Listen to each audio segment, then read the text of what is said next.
automation is making it so you can connect with more people in a personal way.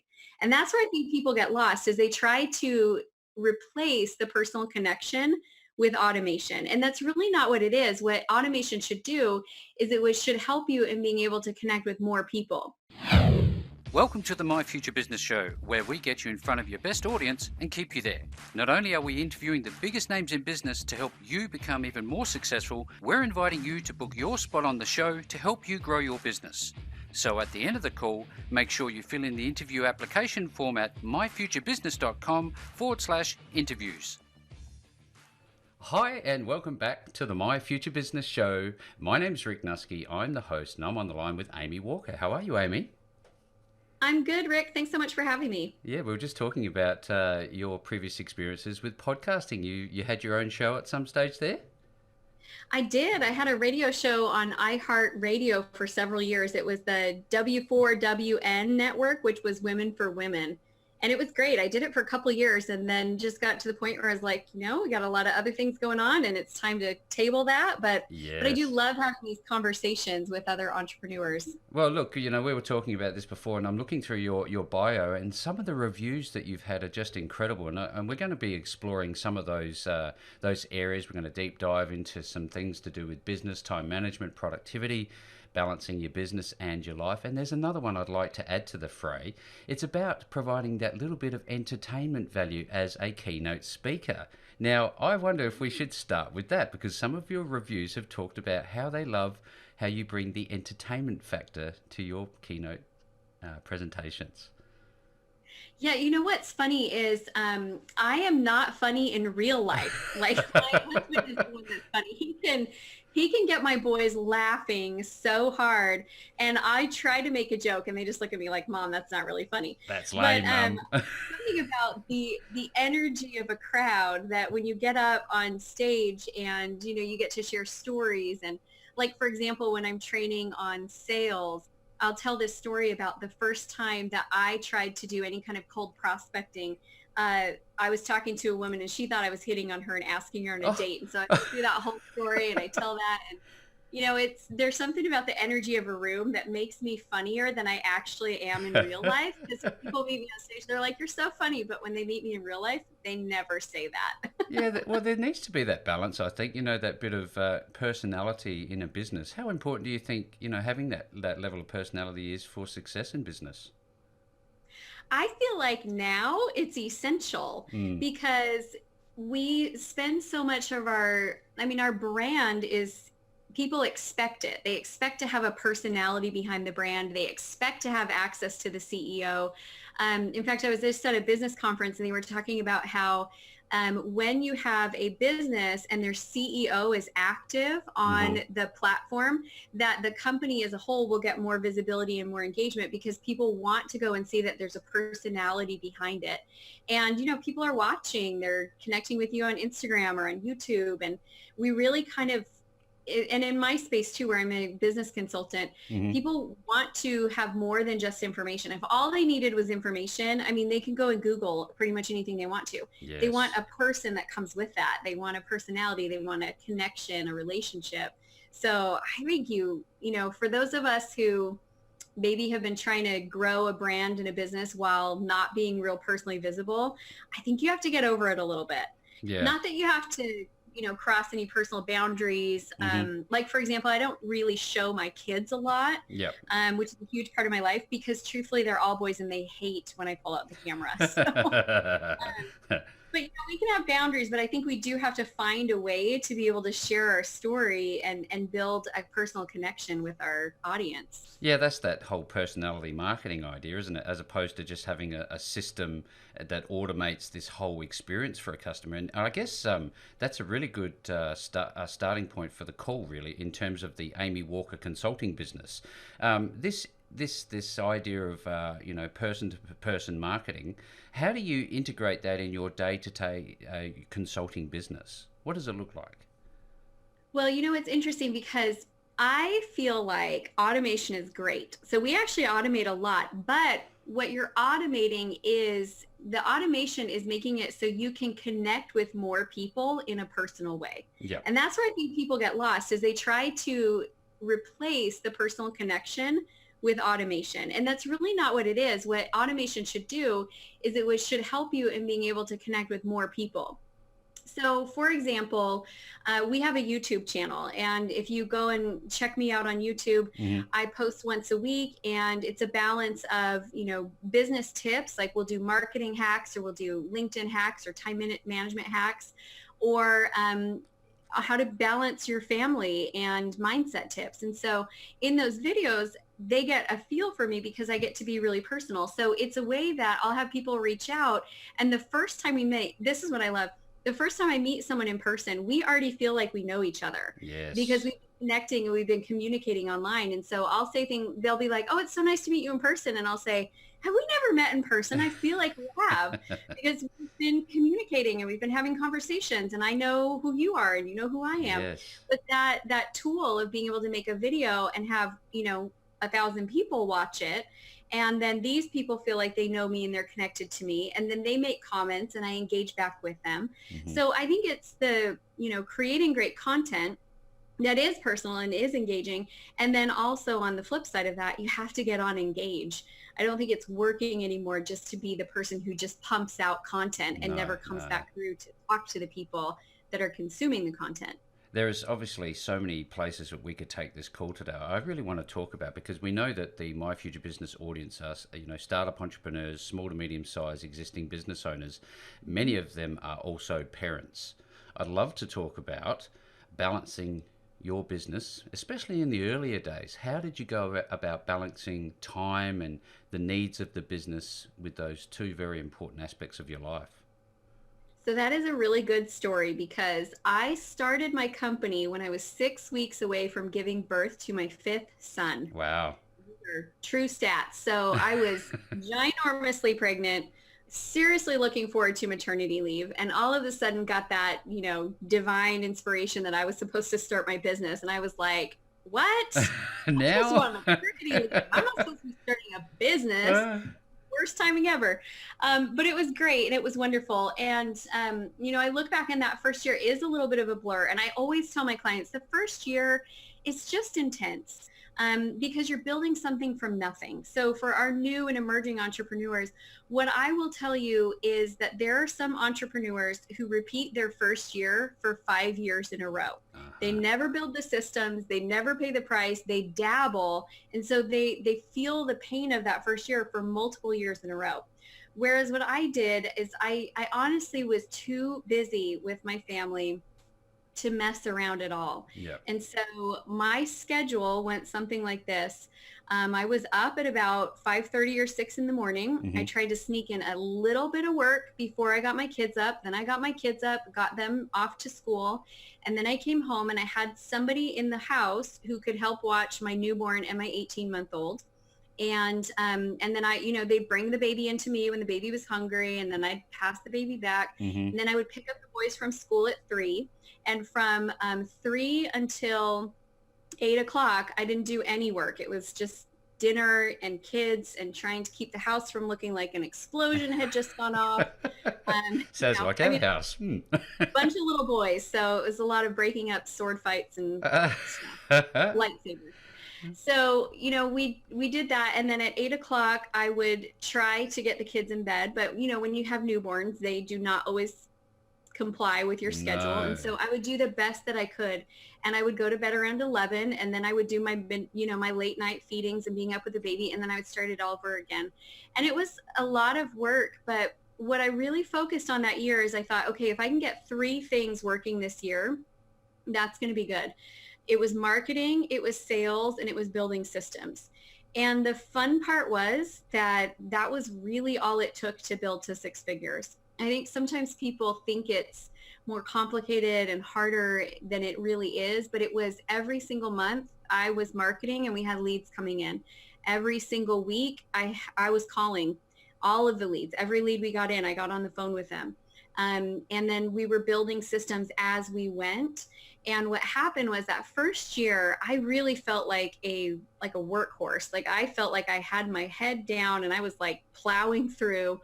But about 9 months in, I remember like coming up for breath and looking around going, we have an actual business here. Like I have systems and working. And we did six figures our first year. And then the second year, because I had built those systems, I was able to bring on a couple of salespeople, and we quadrupled sales the second year.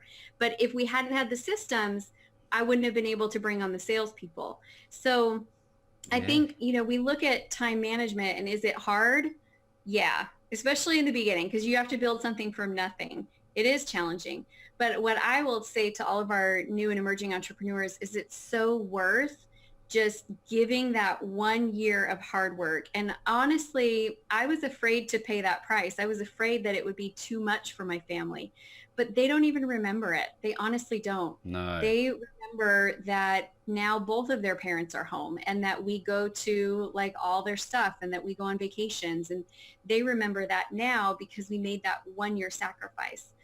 But I will tell you, I could not, with my family situation, I could not have afforded to work that way for multiple years. Like, it wouldn't have worked. So Yep. I needed to pay that price, 1 year, work super hard, and then create a better sense of balance ongoing. Did you find that when you first started out, you talked about that, having that moment just before you were due to have your next child, that moment you go, hang on, I'm supposed to start my business. Was your mission clear? Did it just come to you? Because I find that lots of beginner entrepreneurs really struggle to find a true mission that keeps them motivated when things get tough. Where did that come from for you? I always tell my clients that it doesn't really come that way. Like, clarity is built one step at a time.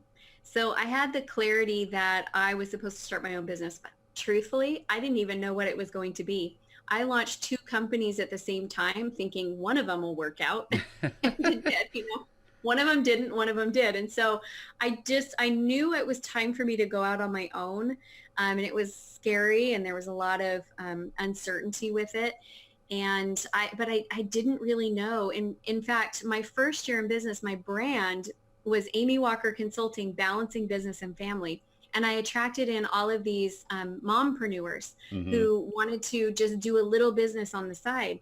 And we brought in 2,500 leads our first year. Mm-hmm. We did 110,000 in sales, and it was the wrong client for me because Oh. I don't dabble in anything. And I was too intense for people who, if somebody wants to work 5 hours a week, that's great, but I'm not the coach for you. Because Yeah. Yeah. I'm always like, but we could build it this way, and but we could accomplish this, and here's how we could take it to a six-figure business, here's how we could take it to 1 million.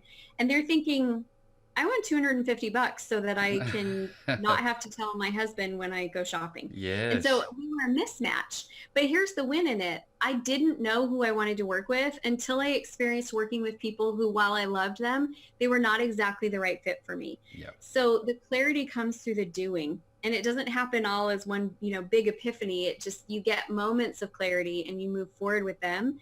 And the work that you do brings you to the next level of clarity. Yeah, well, that's some powerful insights, and it's so important because so many people give up way too early on their dreams, don't they? Yes, I'm they sitting do. here, I'm thinking about, you're talking about the numbers and expanding your business and getting some major revenue streams occurring. What does the sales and marketing process look like for you right now? Is it all paid? How does it work?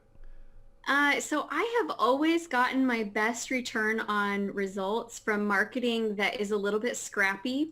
Not that we don't pay for marketing, we do, Mm-hmm. but my best results have always come from what I call the scrappy strategies, which are getting on stage and talking to a room full of people. And it doesn't even have to be big. Put me in a room of 30 of the right people, and I'll walk out with five to seven new clients that Right. day. Yep. So it doesn't have to be big opportunities, but speaking has always been good for me.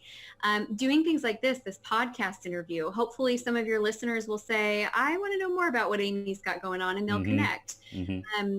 We did a lot of, in the early years, we did a lot of joint venture webinars, and, webinars aren't quite as hot as they used to be. But podcasting and Facebook Lives is, and Yep. that didn't exist when I got started. So it's replaced with something else. But for me, it's been a lot of collaborating with other people. You and I can create something better together than what we can create on our own. Of course. You've got an audience and I've got an audience. So when I post this out to all my people, they'll go and listen and they'll follow you, and your Mm-hmm. people follow me. And that kind of collaboration has always been really good for us. And then beyond that, I think every business should, this is one mistake that if I could go back and do it again, not that I regret it, but I would just be like, hey, Amy, let me Yes. point to you some wisdom from the future. In the beginning, I was all about, we need clients. I was all about client acquisition. And I had the mindset of, I do not care if people don't know who I am when I walk into the room, because they will know who I am when I leave. And I just care about clients. And so I would always tell my team, I was like, is it going to get butts in the seats? Which meant, are we going to get a name, a phone number, an email? Like basically, are we going to get a real person? And if we weren't, I was not interested in doing it. So we did not do a good job investing time and energy into things that were going to gain a lot of power over time, like a YouTube channel. I look at it and I kick myself a little bit, because I have helped multiple clients grow their YouTube channels to, over 1 million subscribers. And yet I didn't do YouTube at the time because I was too busy focusing on getting names, emails, and phone numbers. So I think you need to have some of both. I think in the beginning, you need to have more of those types of marketing opportunities that are going to bring you an actual lead that you can get on the phone with and have a sales conversation. But I think you should invest some time in doing something like building an Instagram following or building a YouTube channel. Blogging's not quite as what it used to be, so I probably wouldn't invest that time there. But you do need to build a following, and you do need to build a brand. And your future self will thank you, because down the road, when you have those 1 million subscribers, that's where all your clients come from for the most part. Yeah, that's some sage advice for everybody who's on the show today. Now, I know that YouTube's obviously the second largest search engine out there. I'm wondering. I always think to myself, wow, what would it like to be a speaker on stage? How do you get those types of gigs, and how do you prepare yourself leading up to the day? That's a great question. There's a couple pieces to it. The beginning is you have to test your skills in front of small groups, because you're not going to get the big stages without being good. And I had to practice. So my very first speaking gig had 3 people in it. And while I wish there had been more, that was who showed up. That's what it was. Yeah. I delivered my best speech possible. The first live event I did had 7 people registered, and they thought it was amazing. And then, from there, I would always get referrals to go speak somewhere else. And so I started kind of working my way into bigger groups and bigger groups. And then I did reach a point where I was getting invited all the time to speak. And then I moved across the country, and all of a sudden that was gone. And I had to then start pitching myself for speaking gigs, which was a new experience for me, because I had just kind of started out by asking people that I knew if I could speak to their group. Anytime I heard someone say, they were part of a network marketing group, or they belonged to a business networking group, or even I even did one speaking gig in front of a grandma's book club. They were all grandmas in their 60s and 70s. And I went and spoke to their book club, and there was a basement full of like 40 women. And I think 5 or 6 of them bought from me. So, Fantastic. But when I got serious about speaking, and when I was in a position where I did need to pitch myself, then I got a couple of speaker tools together. And the tools that you need if you want to speak is you need a speaker one sheet, and you can Google those and see what they look like. It's really helpful if you can have a speaker highlight reel. So that's one thing that's good to have. And then you need to have some like well-structured abstracts for your presentations of what you could actually speak on. And then from there, you just kind of do Google searching. There are companies that have databases where they'll find all the people that are looking for speakers, and you can subscribe to their database, and they'll send you the list. And then I also, if anybody is interested, I also have a secret weapon where I have somebody who her team pitches me, and so they get booked, which is awesome. Fantastic. It seems to me that you have multiple ways to generate excitement about Amy Walker Consulting. Another one is your book, which is called Walk Your Talk. How was it that the book came about, and why did you decide to write it? So that book was interesting. I actually had a speaking coach who said to me, "Where is your book?" And I said, "I have 5 children. I don't have time to write a book." And she said, "You cannot go around speaking on these big stages and not have a book. So write a book." So I sat down with the intention of writing a different book, and it just wasn't coming together. Mm-hmm. And so during that time, I had all of these clients that were asking me, how, what should I do with this situation? What should I do with this situation? It was all these leadership challenges. And so I sat down and I said, okay. And one of them said to me during this time, she said, where did you learn all of this? Is it from a book? And I said, it will be. It will And be. so I really, truly did not have a lot of time to write. So I rented a cabin. I flew my mom in to watch my kids. And I went into this cabin for 5 days and wrote for like 15, 16 hours a day and Wow. wrote the book. And it was not the most fun, but I got it done. And it's a great leadership book. And then we actually have a new book that is coming out really soon. It's Mm-hmm. coming out in September. And it is called the I'm Not a Salesperson sales book. And that one was inspired because I meet so many people who they're passionate about their business. They're passionate about their idea, their service, their product. They're passionate about the freedom that comes with entrepreneurship. But they feel like sales is not really their thing. And it feels like a stopping block for them. And I will tell you, sales was not my thing. I remember I'm the one who hit on the girl in the mall because I was trying to cross.